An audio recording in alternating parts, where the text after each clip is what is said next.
Market. మనందరము దీని గురించి వినే ఉండుంటాం. మన ఫ్రెండ్స్ దగ్గరో, లేకపోతే మన చుట్టాల దగ్గరో, లేకపోతే మన పక్కింటి వాళ్ళో, లాస్ట్‌కి యూట్యూబ్ అండ్ ఇన్‌స్టాగ్రామ్‌లో కూడా వినే ఉండుంటాం. వీళ్ళందరూ స్టాక్ మార్కెట్ గురించి మాట్లాడుతున్నప్పుడు, "హే! నేను ఇంటి నుంచే కూర్చొని 2,00,000 సంపాదించాను తెలుసా మీకు?" అనో, లేకపోతే "నేను ₹1,00,00,000 సంపాదించా స్టాక్ మార్కెట్‌లో డబ్బులు పెట్టి" అనో, "ఓహ్! మీరింకా స్టాక్ మార్కెట్‌లో ఇన్వెస్ట్ చేయలేదా?" అని వీళ్ళందరూ అంటున్నప్పుడు, అసలు ఏంటి స్టాక్ మార్కెట్ అని మీకు అనిపించుండొచ్చు. సరే, ఇంట్లోనే కూర్చొని లక్షలు సంపాదించొచ్చంట కదా! ఈ స్టాక్ మార్కెట్ ఏంటో నేర్చుకుందాము అని మనలో చాలామంది కోర్సుల మీద కోర్సులు, వీడియోల మీద వీడియోలు చూసుండుంటాం. ఏ స్టాక్ మార్కెట్ వీడియో చూడాలి అనుకుంటున్నప్పుడు, ఓహ్! తను యూట్యూబర్ అంట, తను బాగా చెప్తారేమో, తిను అకౌంటెంట్ అంట, తిను బాగా చెప్తారేమో, ఓహ్! తను అమెరికాలో ఉన్నారంట, తన వీడియోలు బావుంటాయేమో అని మనము ఆ వీడియో, ఈ వీడియో చూసే ఉండుంటాం. ఈ వీడియోస్‌తో ప్రాబ్లమ్ ఏంటంటే, అందరూ బిగినర్స్ కోర్సు అని చెప్తారు కానీ, 10 మినిట్స్ తర్వాత వాళ్ళు చెప్పింది ఒక్క ముక్క అర్థం కాదు. యాక్చువల్‌గా అందరి దగ్గర మంచి కోర్సులే ఉన్నాయి. కానీ, అవి మాత్రం బిగినర్స్ కోర్సు కానే కాదు. నిజం చెప్పండి. మీలో ఎంతమంది స్టాక్ మార్కెట్ వీడియోస్ చూసి, అసలు ఈ ఒక్క ముక్క అర్థం కాలేదు అని మీకు అనిపించింది? స్టాక్ మార్కెట్ కోర్స్ అనగానే అందరూ bull market, bear market, investment, day trading, candlestick, Nifty, Sensex అని ఏదో చెప్పుకుంటూ వెళ్ళిపోతూనే ఉంటారు. నిజానికి ఇవన్నీ చాలా ఇంపార్టెంట్. కానీ వాళ్ళు చెప్పే స్టైల్ కొంచెం కాంప్లికేటెడ్ అయిపోయి ఫార్ములాలు PT to power of, N to the power of అది ఇది అని చెప్తూ ఉంటారు. అది చూసి మనకి మాత్రం బోర్ కొట్టి నిద్రొస్తుంది. మీలో ఎంతమందికి ఇది అయిందో నాకు తెలీదు గానీ, నాకు మాత్రం అయ్యింది. తరువాత నాకు ఇన్వెస్ట్‌మెంట్ బ్యాంకింగ్‌లో జాబొచ్చింది. అక్కడ స్లోగా నేర్చుకున్నాను. ఏంటి ఇన్వెస్ట్‌మెంట్ అంటే ఏంటి? స్టాక్స్ అంటే ఏంటి? ట్రేడింగ్ అంటే ఏంటి? అంతా నేర్చుకున్న తర్వాత అప్పుడు అనిపించింది. ఏంటి ఇంత ఈజీ విషయాన్ని వీళ్ళందరూ ఇంత కాంప్లికేటెడ్‌గా ఎందుకు చేసి చెప్తున్నారు అని. ఎన్ని బిగినర్ కోర్సులు కొన్నా నాకు అస్సలు అర్థమయ్యేదే కాదు. ఆ ప్రాబ్లమ్ ఏంటో నాకు తెలుసు కాబట్టే ఈ కోర్స్ చేస్తున్నా. ఈ కోర్స్‌లో స్టాక్ మార్కెట్ గురించి ఎంత సింపుల్‌గా అయితే అంత సింపుల్‌గా చెప్తాను. ఇది బిగినర్ కోర్స్ కాదు. ఇది super duper simple beginners course. మీకు ఒకవేళ స్టాక్ మార్కెట్‌లో నాకు ఒక్క ముక్క అంటే ఒక్క ముక్క నాకు తెలీదు అని మీకు గాని అనిపిస్తే, ఈ కోర్సు మీకు పర్ఫెక్ట్. ఇది మీకు ఫుల్‌గా హెల్ప్ అవుతుంది. నిజం చెప్తున్నాను నమ్మండి. ఈ కోర్సు గాని మీరు ఎండ్ టు ఎండ్ చూసారంటే చాలు. స్టాక్ మార్కెట్‌లో తెలియాల్సిన ఇంపార్టెంట్ ఇన్ఫర్మేషన్ అంతా మీకు తెలిసిపోతుంది.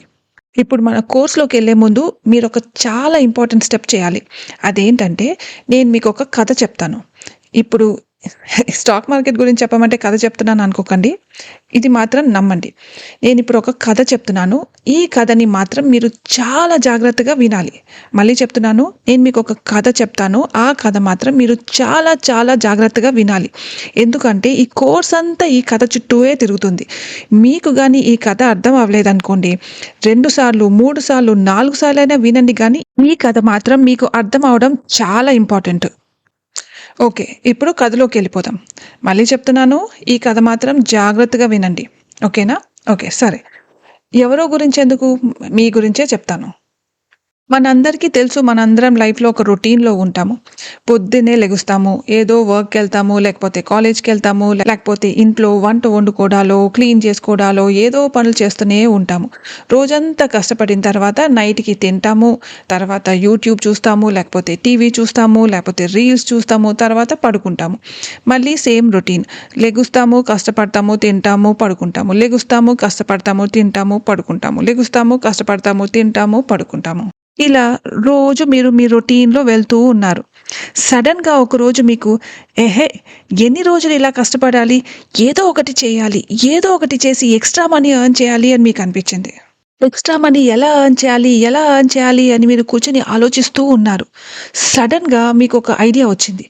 సరే, ఒక బిజినెస్ స్టార్ట్ చేద్దాము. దాని నుంచి ఏదో ఒక కొంచెం డబ్బులు రాకపోతాయా అనుకున్నారు. ఈ ఐడియా ఏదో బావుందనుకుని రోజు కొంచెం డబ్బులు దాసిపెట్టి మీరొక ₹10,000 వరకు దాసిపెట్టుకున్నారు. సరే, ఈ ₹10,000తో మీరు ఏదో ఒక బిజినెస్ స్టార్ట్ చేయాలని డిసైడ్ అయ్యారు. ఏ బిజినెస్ అయినా పర్వాలేదు గానీ, మీరు పెట్టిన బిజినెస్‌లో డబ్బులైతే ఎట్టి పరిస్థితిలో రావాలి. లాస్ వచ్చే బిజినెస్‌లో అయితే మీరు పెట్టనే పెట్టకూడదు అని గట్టిగా డిసైడ్ అయ్యారు.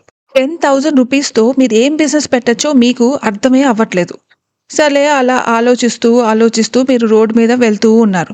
వెళ్ళగా మెడికల్ షాప్ కనిపించింది. ఆ మెడికల్ షాప్ ముందు చాలామంది నుంచునున్నారు. ఏంటి ఇంతమంది నుంచునున్నారు అని మీరు కూడా ఆగి నుంచొని చూడడం మొదలుపెట్టారు. అప్పుడు మీకొక ఐడియా వచ్చింది. హే! మెడికల్ షాపు మంచి బిజినెస్ ఏమో! ఎప్పుడూ ఎవరో ఒకళ్ళకి ఏదో ఒక మెడిసిన్ కావాల్సొస్తుంది. సో, ఇది మంచి బిజినెస్ ఏమో అని మీకు అనిపించింది. కానీ ₹10,000తో ఒక మెడికల్ షాప్ స్టార్ట్ చేయగలుగుతామా అని డౌటొచ్చింది.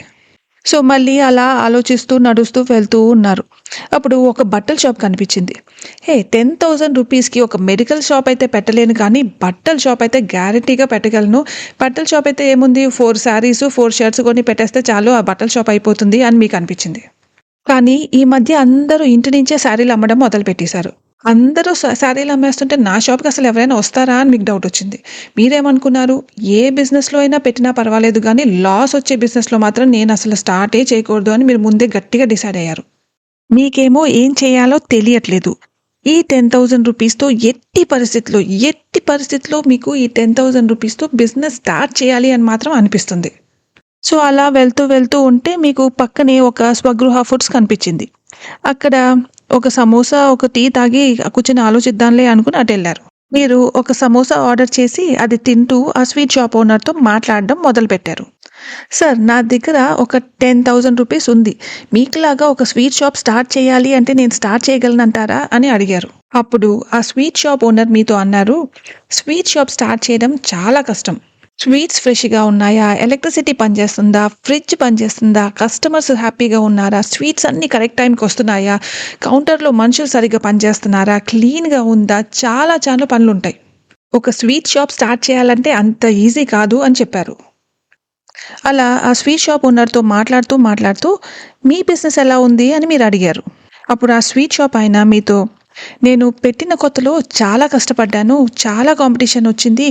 కష్టపడి రన్ చేసి ఇప్పుడు మాత్రం నా బిజినెస్ చాలా బాగుంది. నా బిజినెస్ ఎంత బాగుందంటే ఈ పక్కనే ఒక షాప్ చూసారా? ఈ షాప్ కూడా కొందామని ట్రై చేస్తున్నాను. ఆ షాప్ కొనగలిగితే నేను నా షాప్‌ని ఎక్స్‌పాండ్ చేద్దాం అనుకుంటున్నాను" అని మీతో చెప్పారు. అలా మాట్లాడుతూ ఆ స్వీట్ షాప్ అతను మీతో ఒక మాట అన్నారు. మీరేమో మీ 10,000తో బిజినెస్ స్టార్ట్ చేద్దాం అనుకుంటున్నారు. 10,000తో ఒక బిజినెస్ స్టార్ట్ చేయడం చాలా కష్టం. నేనేమో నా బిజినెస్‌ని ఎక్స్‌పాండ్ చేద్దాం అనుకుంటున్నాను. నేను మీకొక ఆఫర్ ఇస్తాను. మీకు ఓకే అయితే మీరు మీ ₹10,000 నా బిజినెస్‌లో పెట్టండి. నేను మీకు నా బిజినెస్‌లో కొంచెం వాటా ఇస్తాను. మీరు బిజినెస్ స్టార్ట్ చేసినట్టు ఉంటది. నాకు నా బిజినెస్‌లో డబ్బులొచ్చినట్టు ఉంటది. మీరు ఈ విషయాన్ని ఇంటికెళ్ళి కొంచెం ఆలోచించుకొని మీ ఇంట్లో వాళ్ళతో మాట్లాడి ఓకే అయితే రేపు పొద్దున్నే రండి. ఒక్క విషయం మాత్రం మీకు ముందే చెప్పాలి. నా బిజినెస్ ఇంత బాగా రన్ అవుతుందని చాలామంది నేను డబ్బులు పెడతా అని ముందుకొస్తున్నారు. రేపు పొద్దున్నే అందరిని రమ్మన్నాను. ఎవరు ముందొచ్చి నా బిజినెస్‌లో డబ్బులు పెడతారో వాళ్ళకే ముందు నా వాటా ఇచ్చేద్దామని నేను డిసైడ్ అయ్యాను. మీరు ఆలోచించుకుని రేపు రండి. రేపు మిగిలిన డీటెయిల్స్ అన్నీ మీకు చెప్తాను. మీరు ఇంటికి వెళ్ళి అనలైజ్ చేయడం స్టార్ట్ చేశారు. ఒక బిజినెస్ స్టార్ట్ చేయాలంటే ఒక ప్రోడక్ట్ కొనాలి, షిప్పింగ్ చూసుకోవాలి, షాప్ రెంట్ చూసుకోవాలి, వర్కర్స్‌ని మేనేజ్ చేయాలి. ఇవన్నీ చాలా కష్టంగా ఉంది అని అనిపించింది. స్వీట్ షాప్ ఆయన చెప్పిన ఐడియా ఏదో మీకు బావుంది అనిపించింది. స్వీట్ షాప్‌లో మీరు డబ్బులు పెడితే మీకు పార్ట్నర్‌షిప్ వస్తుంది. బిజినెస్ రన్ చేసే తలనొప్పి ఏమీ లేదు. బిజినెస్ రన్ చేసేదంతా ఆయన చూసుకుంటారు. ఇదంతా స్టార్ట్ చేసే ముందు మీరేమనుకున్నారు? ఎలాంటి బిజినెస్‌లో డబ్బులు పెట్టినా పర్వాలేదు గానీ, లాస్ వచ్చే బిజినెస్‌లో మాత్రం నేను ఎట్టి పరిస్థితిలో పెట్టకూడదు అని డిసైడ్ అయ్యారు. సరే కూర్చొని అనలైజ్ చేద్దాము. అది యాక్చువల్‌గా ఇది మంచి బిజినెసా కాదా అని అనలైజ్ చేద్దాము అని కూర్చున్నారు. సో, ఆ స్వీట్ షాప్ ఓనరు ఆ బిజినెస్‌ని బాగా రన్ చేస్తున్నారు అని మీరు చూసారు. కస్టమర్స్‌తో చాలా మాట్లాడుతున్నారు. అందరిని బాగా మేనేజ్ చేస్తున్నారు. ఈ మధ్య ఎవ్వరూ ఇంట్లో స్వీట్స్ చేయట్లేదు. సో, పండగలొస్తే చాలు అందరూ స్వగృహ ఫుడ్స్‌కే వెళ్లి స్వీట్స్ కొంటున్నారు. సో, సేల్స్ అయితే బానే ఉంటాయి. సో, ఎలాంటి బర్త్‌డేలైనా, మ్యారేజ్‌లైనా, ఎలాంటి ఫంక్షన్‌లైనా చాలు అందరూ స్వీట్సే పెడుతున్నారు. సో, సేల్స్‌లో అయితే ప్రాబ్లమే రాదు. ప్రతి ఒక్కళ్ళు వచ్చి కొంటూనే ఉంటారు. సో, మీ ఒపీనియన్‌లో బిజినెస్ మాత్రం బాగా నడుస్తుంది. స్వీట్స్ క్వాలిటీ అంటారా? మీరు ఆల్రెడీ టేస్ట్ చేశారు. అవి బావున్నాయి. సో, ఆ అప్రూవల్ కూడా వచ్చేసింది. మీరు బాగా అనలైజ్ చేసిన తర్వాత మీకొక విషయం అర్థమైంది. నెక్స్ట్ ఇయర్ లోపల ఈ స్వీట్ షాపు చాలా బాగా పైకెళ్తుంది అని మాత్రం మీరు గట్టిగా డిసైడ్ అయిపోయారు. ఆ స్వీట్ షాప్ ఆయన ఏం చెప్పారు? మీలాగా చాలామంది పార్ట్నర్‌షిప్ కోసం వస్తారు రేపు అని చెప్పారు. సో, నెక్స్ట్ డే మార్నింగ్ మీరు పొద్దున్నే లెగిసి దేవుడికి దండం పెట్టుకొని పరిగెట్టుకుంటూ స్వీట్ షాప్ ఓపెన్ చేసే ముందే వెళ్లి అక్కడ కూర్చున్నారు. మీకులాగా నలుగురు, ఐదుగురు కూడా వచ్చి అక్కడ కూర్చున్నారు.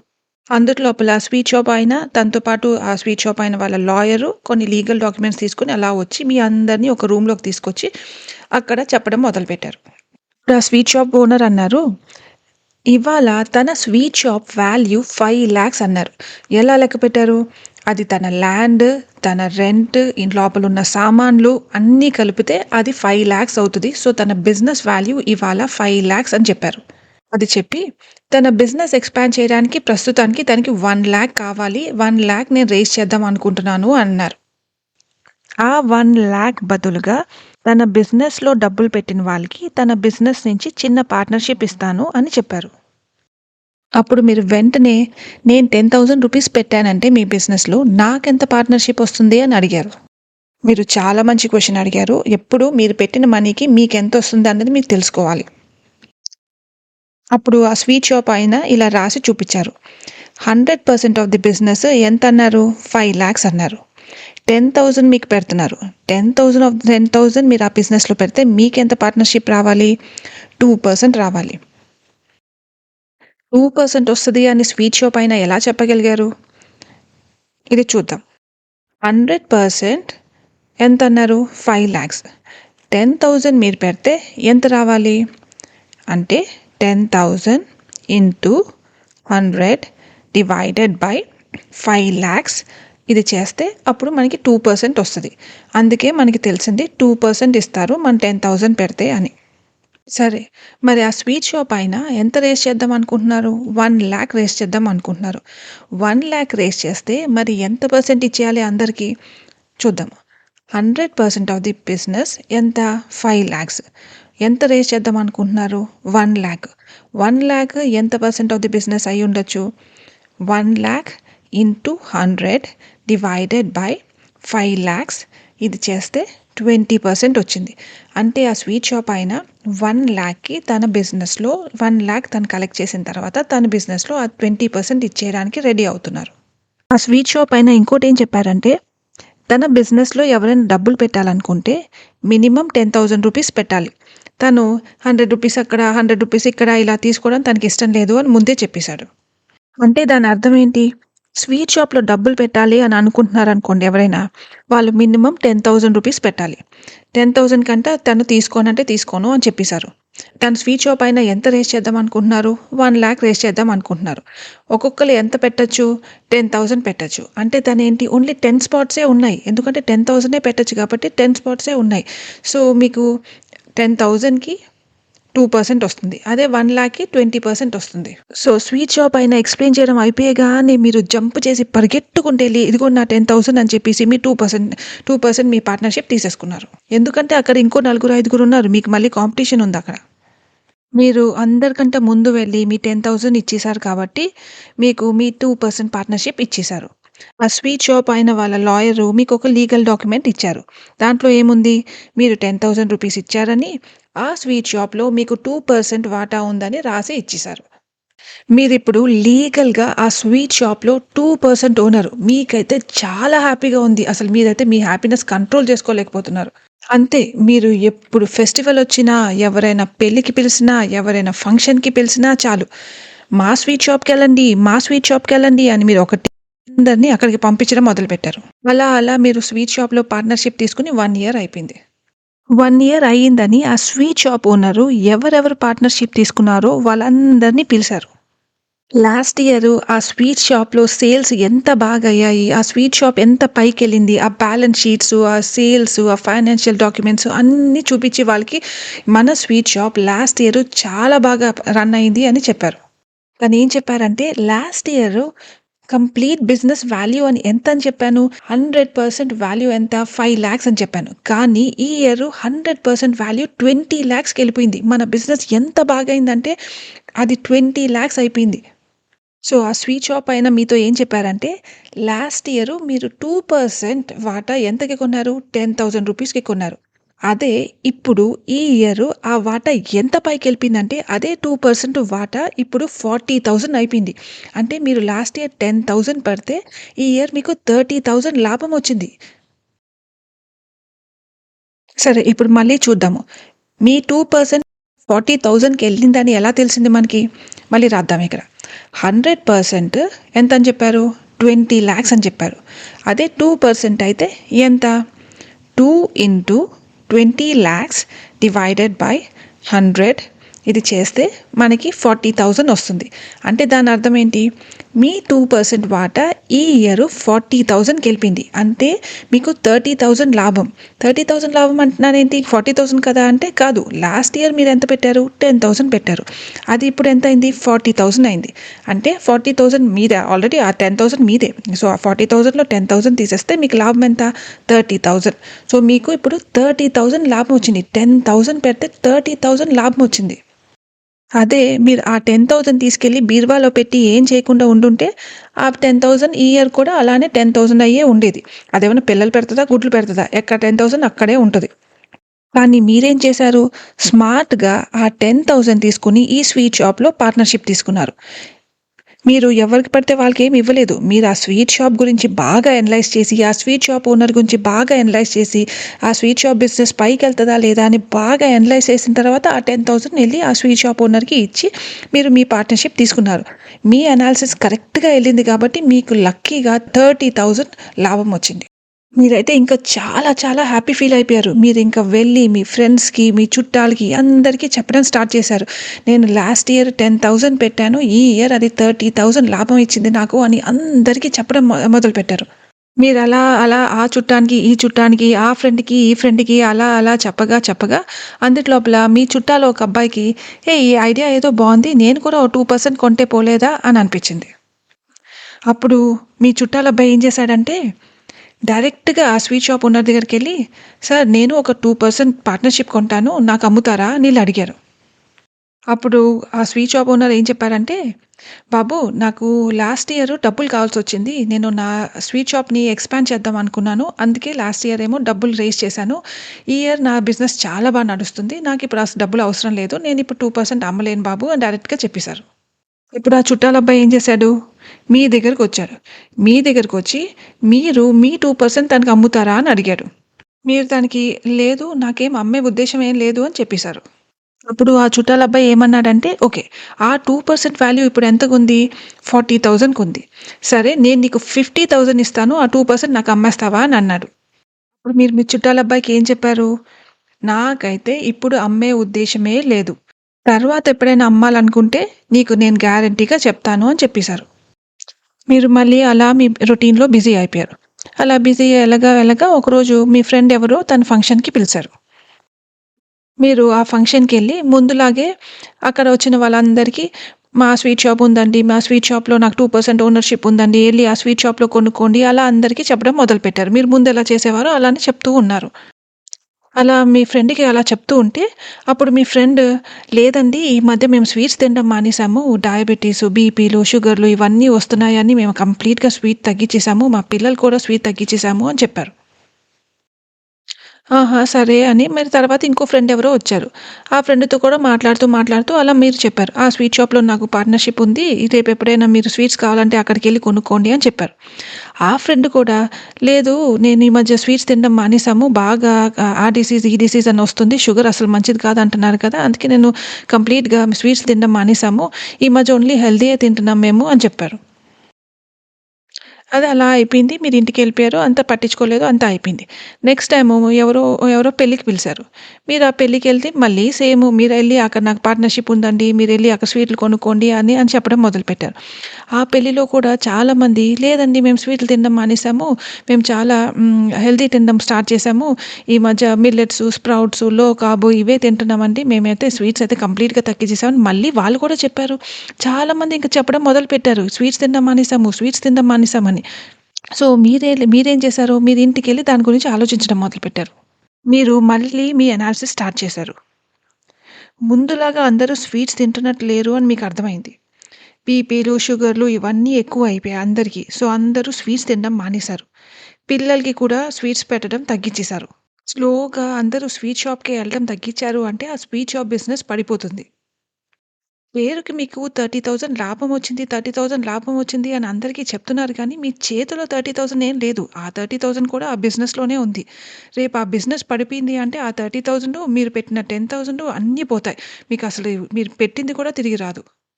మీకేమో స్లోగా భయం స్టార్ట్ అయింది. మీరు పెట్టిన 10,000 కూడా తిరిగొస్తదో లేదో అని భయమేయడం స్టార్ట్ అయింది. మీరేం చేశారు? రాత్రంతా కూర్చొని అనలైజ్ చేయడం స్టార్ట్ చేశారు. లాస్ట్ ఇయర్ మీరు ఇలా అనలైజ్ చేసినప్పుడు మీకు క్లియర్‌గా ఆ బిజినెస్ పైకెళ్తుంది అని కనిపించింది. ఈసారి మీరు ఎంత అనలైజ్ చేసినా స్వీట్ షాప్ బిజినెస్ అంత పైకెళ్ళదు అని క్లియర్‌గా కనిపిస్తుంది మీకు. లాభం వచ్చినప్పుడే మీరు డబ్బులు తీసేయాలని డిసైడ్ అయ్యారు. తర్వాత నెక్స్ట్ డే పొద్దున అవ్వగానే మళ్ళీ మీ చుట్టాలబ్బాయి వచ్చాడు. మళ్ళీ మీ చుట్టాలబ్బాయి వచ్చి మీరు మీ 2% వాటా మళ్ళీ తనకు అమ్ముతారా అని అడగడం మొదలుపెట్టారు. మీరేం చేశారు? మీరు రాత్రంతా కూర్చొని అనలైజ్ చేశారు కదా! ఆ అనాలిసిస్ అంతా మీ చుట్టాలబ్బాయికి చూపిచ్చి, "నువ్వు కొన్నా వేస్ట్ అయిపోతది. నెక్స్ట్ ఇయర్‌కి ఈ బిజినెస్ ఏం పైకెళ్ళదు" అని చూపిచ్చారు. అప్పుడు ఆ చుట్టాలబ్బాయి ఏం చెప్పాడంటే, "లేదు, ఎప్పుడు పెళ్ళిళ్ళుంటాయి, ఎప్పుడు పండగలుంటాయి, ఎప్పుడు ఏదో ఒకటి ఉంటది. అందరూ స్వగృహ ఫుడ్స్‌కెళ్ళి వాళ్ళు ఎప్పుడు స్వీట్స్ కొంటూనే ఉంటారు. ఈ మధ్య కాలంలో ఎవ్వరు ఇంట్లో చేయట్లేదు. సో, ఆ బిజినెస్ పైకెళ్తది" అని తను అన్నాడు. అందుట్లోపల మీ చుట్టాలబ్బాయి ఏమన్నాడు? మీరు ఎలా అయినా స్వీట్ షాప్ పని చేయదు. ఇంక లాస్‌లోకెళ్ళిపోతది అని అనుకుంటున్నారు మీ అనాలిసిస్ ప్రకారం. ఇంకెందుకు మీరు ఆ 2% ఉంచుకోవడము? ఆ 2% ఏదో నాకే అమ్మేసేయండి. ఆ 2% వాల్యూ ఎంత? 40,000 కదా! సో, ఆ 2%కి నేను 50,000 ఇస్తాను. మీరు ఆ 2% నాకు అమ్మేసేయండి అని చెప్పాడు.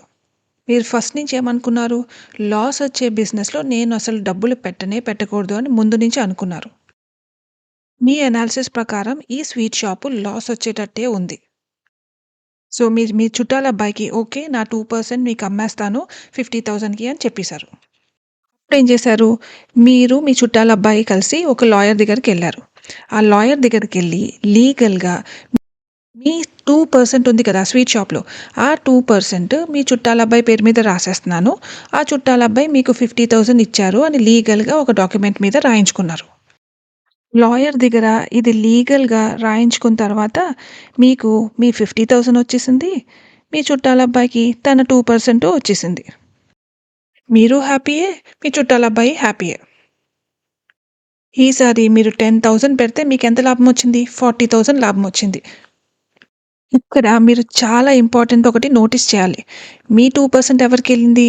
మీ 2% మీ చుట్టాలబ్బాయికెళ్ళింది. మీ చుట్టాలబ్బాయి ఏం చేశాడు? మీ చుట్టాలబ్బాయి 50,000 మీకిచ్చారు. సో, ఇక్కడ ట్రాన్సాక్షను మీరు మీ చుట్టాలబ్బాయి చేసుకున్నారు. మధ్యలో ఇంకెవ్వరూ లేరు. ఆ స్వీట్ షాప్ ఓనర్‌కి తెలీదు. ఆ స్వీట్ షాప్ ఓనర్‌కి అవసరం కూడా లేదు. ఆ 2% మీ దగ్గర ఉంటదా? ఆ 2% మీ చుట్టాలబ్బాయి దగ్గర ఉంటదా? తనకి అసలు అవసరం కూడా లేదు. ఇంకోటి మీరు 10,000 పెడితే మీకు లాభం ఎంతొచ్చింది? 40,000 లాభమొచ్చింది.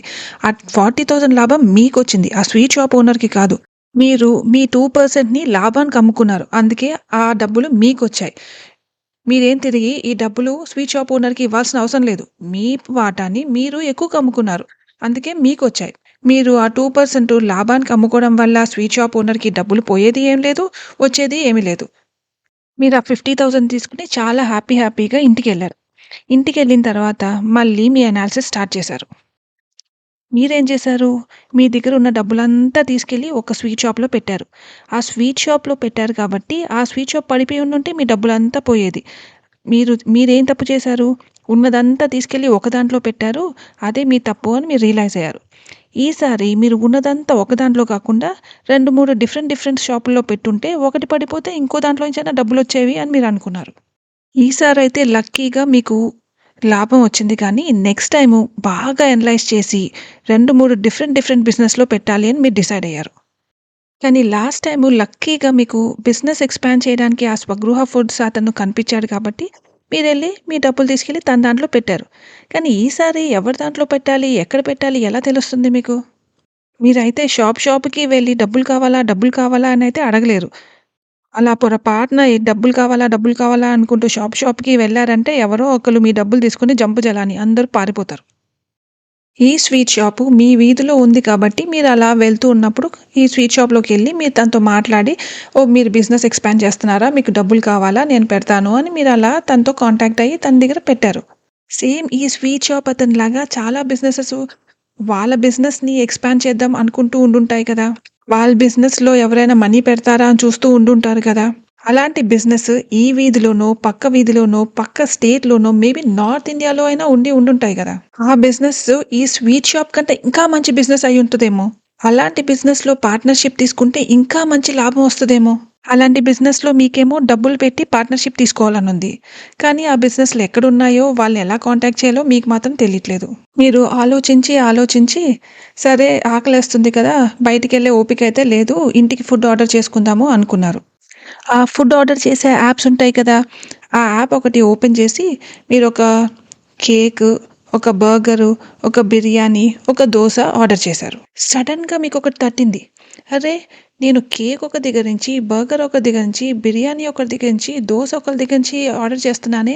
ఇలా ఒక యాప్ ఉంటే బాగుండే. నేను ఇంట్లోనే కూర్చొని ఏ బిజినెస్‌లు మనీ తీసుకొని పార్ట్నర్‌షిప్ ఇస్తున్నాయో అన్నీ ఒక దగ్గర ఉంటే, అవి నేను బాగా అనలైజ్ చేసుకొని, అప్పుడు వాళ్ళకి డబ్బులిచ్చి వాళ్ళు పార్ట్నర్‌షిప్ తీసుకునేవాడిని అని మీకనిపించింది. అలా ఒక యాప్ ఉండుంటే, పక్క వీధిలో ఏదో బిజినెస్‌లో పెట్టే బదులు, ఇండియాలో ఏ బిజినెస్ పడితే ఆ బిజినెస్‌లో పెట్టొచ్చు నేను అనిపించింది మీకు.